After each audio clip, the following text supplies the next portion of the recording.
Hi guys, welcome to my channel. My name is Portia Perfect Arthur. Once again on your screen today is a special episode because I will be opening up about motherhood and things I never knew till I became a mother, and I wish to share this experience to the future mothers, to the teenagers, to whomever will find this message of importance. And yeah, so let's get right into it, okay? I'll be giving you guys a little backstory about how I got pregnant and how my pregnancy went about. So I think I got pregnant at the age of 20, and I had my baby when I was 21. I was so lucky to find myself in a different country, to travel out of Ghana with my husband, soon to be husband. Correction, yeah. And we traveled out to have our baby because he had work outside. I traveled with my pregnancy when I was about 8 months pregnant. Please, I'm not advising anyone to travel when they are 8 months pregnant. It's not really advisable, and we have different kind of body. My body might be able to regulate the fact that I traveled at 8 months, but maybe yours will not be able to. So please, let's keep that in mind, okay? Just me and him, and we had the baby. I had the baby by myself because it was a government hospital, and in the labor ward is a big labor ward for only women, and it's just women go crazy when they are in labor actually. So you can't afford to have a man walking around with someone by just be feeling so much pain that they want to take their dress off. It's not nice to have a man around. So it happened to be like that, and I went through all this by myself, without my mom, without my dad. So long story short, I had my baby, a healthy baby boy. Came back to Ghana after a few months, and I'm grateful to God for the chances He gave me and the strength He gave me throughout all this situation. I'm still pushing. I have my boy. He's going to school. I'm also going to school. That means you can do it, and everybody can do it. Being a mother doesn't limit you to your dreams. It should actually fuel you to do more. Let's dive right into the questions, okay? Okay, so question one. Did you know how painful childbirth is? Well, my answer is no. Growing up, I used to hear one of my friends say, "Oh, labor pain, it's like times three of menstrual cramps." That's I don't know if you've heard that, but yes, I did. My friends used to say, "Oh, they said labor pain is like accurately the same as like times three of you having cramps." You never know the amount of pain you feel until you are in that situation, because I went into labor on Friday evening and I gave birth on Sunday evening at 7 p.m. I remember clearly. So the kind of pain I'm talking about has nothing to do with times three of menstrual cramps. That pain is far from menstrual cramps, please. Just have it in your mind that you are going to go through intense pain. And I feel like God is so wonderful because labor is in such a way that you feel pain for a certain minute, and then it feels like you don't feel pain for another like 10 minutes. It increases with time, like 10 minutes, 5 minutes, 3 minutes, 2 minutes. Forgive me, I'm not a midwife to know the time intervals, but I'm just letting you know what I experienced when I was in labor. And the funny thing is, I was transferred into another hospital because the first hospital that I was taken to, I was told they deal with complicated labors, like those who have to go to the C-section and all that. And my type of pregnancy was the healthy one, so they had to transfer me to a place where I can give birth easily. Yeah. So it got to a point where I was begging the nurse to give me medication so that I don't feel the pain, because the pain was so intense. But then the nurse told me That is how natural birth is, and I have to endure it if I want to have a healthy baby. And they have no painkiller they are gonna give me. So that was when I made up my mind, like, okay, fuck, excuse, like, okay, fine, I'm gonna go through with whatever pain that comes, and then I'll just have this baby and be free, okay? So yeah, aside from the labor pain, guys, I have to talk about this issue. I had to go through episiotomy. If you guys know what episiotomy is, if you guys don't know what episiotomy is, it means that excuse me to say, the doctor is going to use a tool to cut the side of your private part in order to pave way for the baby to come out. Okay, so the private part of your body where the baby is going to come out from, there's going to be a scissors in there to cut a side of that part of your body for the baby to come out. Okay, and I went through that. And the pain was, there was no pain because I was given anesthesia. Okay, so there was no pain.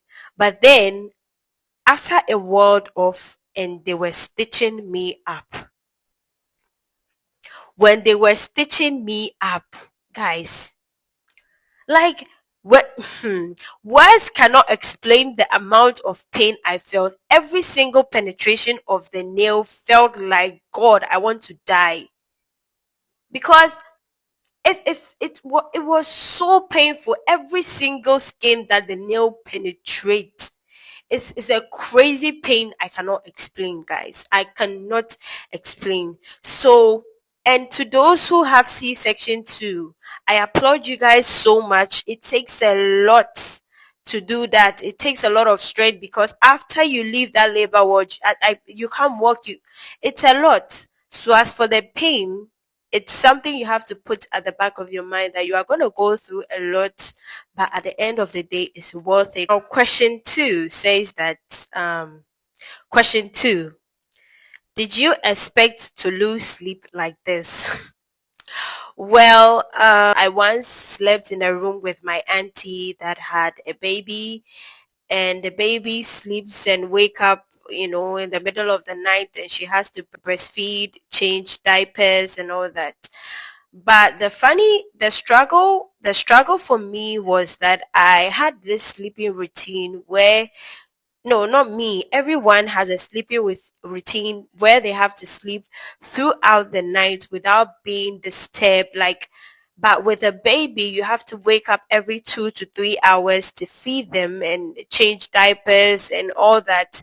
And it was not easy for me. And the mistake I made was I was supposed to sleep with the baby. When the baby sleeps, the mother sleeps. When the baby wakes up, the mother wakes up. But I didn't do that because I had other chores and things to do. So when the baby is sleepy, I'm busily doing something, and then by the time I come to close my eyes to take a little nap, baby is awake. Now I don't have to sleep anymore. So let's take that to note. It really helps you reserve your energy for the next 2 hours or 3 hours to wake up and all that, and let your baby daddy, your boyfriend, your man, your husband also help you with the baby when he's awake. It also helps you to relax a little more. Yes. Okay, question 3, were you ready for postpartum emotions? This one, I remember some days where I used to cry a lot because I felt so much exhausted, and I feel like there's a lot to do in a day and I never finish doing them, and every single day is the same cycle, like consistently. It was like I had no idea that women go through so much in raising a child, because I used to wonder how my mom raised me and my siblings, because like we were 1 year and some months older than each other. So I was wondering how my mother managed this postpartum depression. And I feel like we don't talk much about the feelings that we go through after having babies. It's so crazy what we can feel in a day. And all I'm gonna say is that you should have a partner that understands and supports you in stages like this, because that's what you need most. To me, my mom was not there, my dad was not there for someone to take rain away from me like a second. My man was around, but he wasn't mostly in the house. But when he is, he helps me with the baby, you understand, and is always crying constantly. Even if you've done everything, you've breastfeed, you change diapers, you clean him up, whatever, it's so much to take. Your brain cannot accumulate all those, you know. So just take a break when you have to, because I used to give myself breaks when I have to. I leave the baby with his daddy and I leave the bottle and I go to sleep and I lock the door until I wake up. Nada for no baby. I need to rest too. Like, you understand? Yeah. So let's go to question 4. Did you think motherhood will be easy? Hmm. I thought it would be, because from the way I was seeing motherhood on social media, on the media, on the TV, when someone gets pregnant, they just vomit. Or the next day the stomach is, they never spoke about the morning sickness, the headache, the exhausting, the fatigue. They never talk about all those. They don't show us the real life aspect of what you go through, the whole pregnancy and the child labor, the pain, everything you're gonna, the amount of blood you're gonna lose. Like, it's crazy. There's so much to pregnancy that we do not know. Having a child is so lovely, being a parent is so lovely, but sometimes there are aftermaths people do not show, but then they have to educate people about it. Well, young girls see people posting about how they are having a beautiful life with their baby, and then they don't show the aftermaths when they are exhausted, when they are breaking out and all that. They don't show it. So someone's gonna be like, oh, I like the way this woman is with her child. I'm gonna have a baby. And girl, you don't know what it takes to raise a baby. So let me tell you to your face, motherhood is not a joke. And if you are not responsible, you cannot be a parent, because it takes a lot to be a parent. It takes a lot. Let's forget about the old school kind of mentality when people have like 6 to 10 kids and they feel like it's an achievement and I can give. But we are in an era where there's revolution. I'm not saying no one can have should have children above 5 or 6. If you have money to take care of 6, 7, 8, 9, 10 children, no one is gonna hold you responsible for that. But there are so many people that are so irresponsible and they are having kids and they leave these kids to struggle in life. That's why I'm saying motherhood is not for somebody who is irresponsible. Please, if you are, do not put that innocent baby into such situations. Please and please, again. Question 5. Did you know your body would change so much? Well, I knew my body would change because I saw my mom have 5 kids and her body shifted from slim to large. I'm not saying this in a bad way, but she gained weight because my mother used to be very, very, very slim from her old pictures. And out of my experience, I get very emotional when I talk about the changes, because I had episectomy, and it gave me a scar in my private part, because when they stitch you up and your body is growing, your skin grows and tacks everything back together as it was before, but there are going to be extra flappy skin that will grow, and I didn't like that. It took me some time to accept it, because I felt like I had a smooth private part, and now because I had to give birth to a baby, now there's a scar and then it's ugly and all that. It took me time to accept the fact that it's gonna be there forever, and it's gonna remind me of the sacrifices I made for my child. Okay, and let's not forget about the stretch mark. Oh boy, I hate it when people body shame women with stretch marks, because these stretch marks appear out of nowhere, and no one should be judged because it's a normal thing. It is normal. And also for you to regain the way your body used to, I mean your belly part, because the body has been stretched, and therefore you get this saggy stomach after you have the baby, because there's no more baby in your tummy, and you have to work so hard to get your tummy back together as it was before. As for the body change, it's so crazy. There is a lot that can happen to a woman during pregnancy and in labor. Some people become blind. Some people become barren. Some people lose their legs. Some people get stretch marks all over.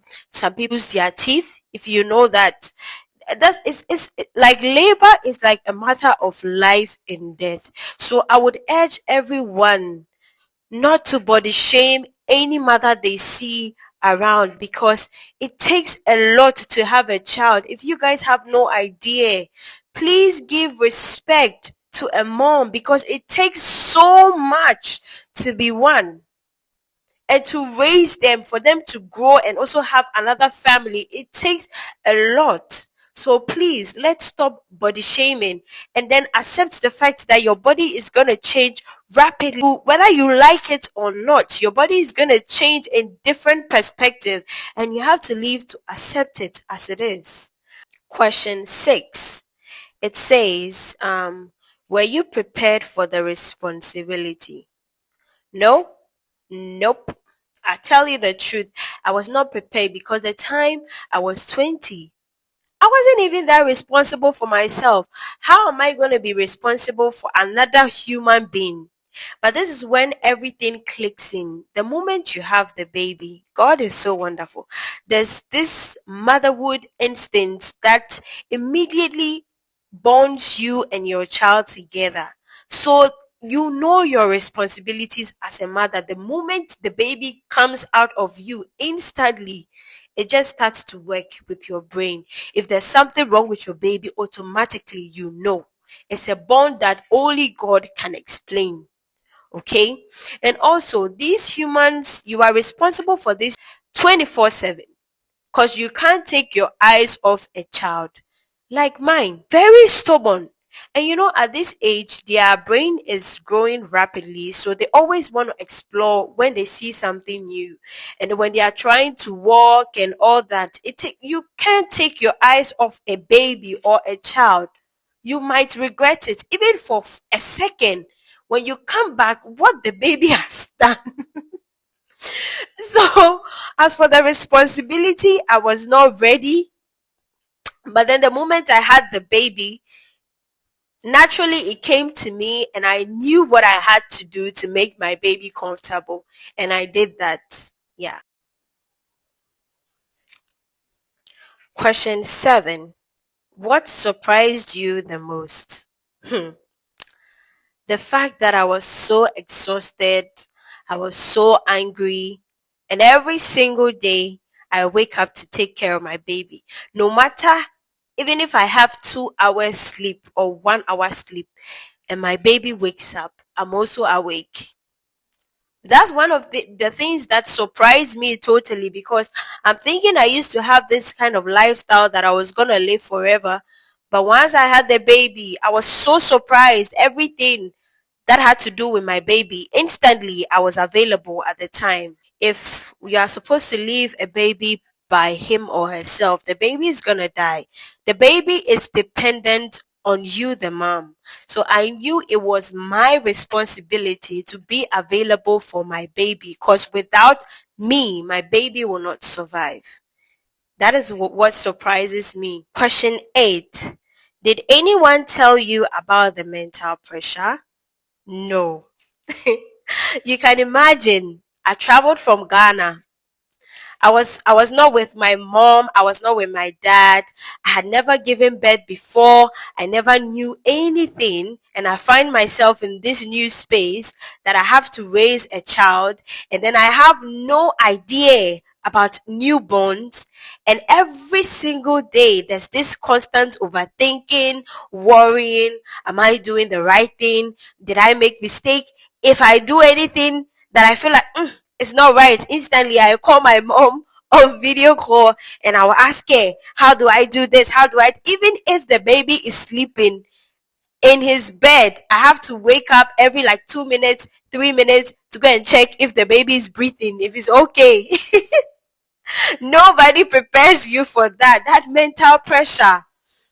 I remember the last time I read something online and they were saying something that, and if you make a baby formula and then it stays for about some hours without in the fridge or without the fridge, that means the food is spoiled. And I once gave it to my baby and I was freaking out. I took him to the hospital. They said there was nothing wrong with him.